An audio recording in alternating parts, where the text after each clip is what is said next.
Земите од регионот активно работат на евакуација на државјаните кои се наоѓаат во земите од Блискиот Исток поради влошената безбедносна ситуација во овој регион.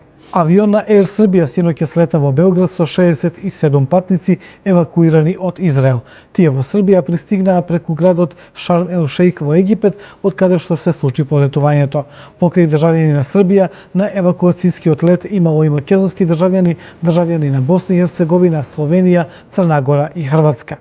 Евакуацијата по воздушен пат на граѓаните кои се нашле во Израел кога започна американско-израелските напади беше организирана од Министерството за надворешни работи и владата на Србија. Според последниот извештај на Македонското Министерство за надворешни работи, од почетокот на конфликтот на Блискиот Исток досега, вкупно 473 македонски државјани побарале евакуација. МНР информира дека имајќи ја предвид актуелната безбедносна состојба, амбасадата на Република Северна Македонија во Абу Даби во координација со локалните власти во Обединетите Арапски Емирати активно работи на финализирање на деталите околу организација на комерцијален лет за евакуација на македонските државјани.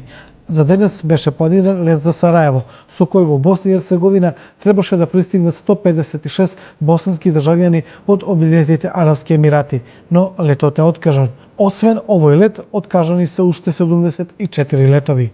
Владата на Хрватска организира евакуацијски летови за хрватските државјани кои се наоѓаат во Блискиот Исток. Во следните денови планирано е испраќање на 4 авиони со дополнителни летови од Дубај. Од хрватското МНР велат дека се евакуирани сите хрватски државјани од Израел, Јордан и Бахреин. Од Оман се евакуирани 12. Тензиите на Блискиот Исток нагло се зголемија откако САД и Израел во саботата започнаа големи напади врз Иран.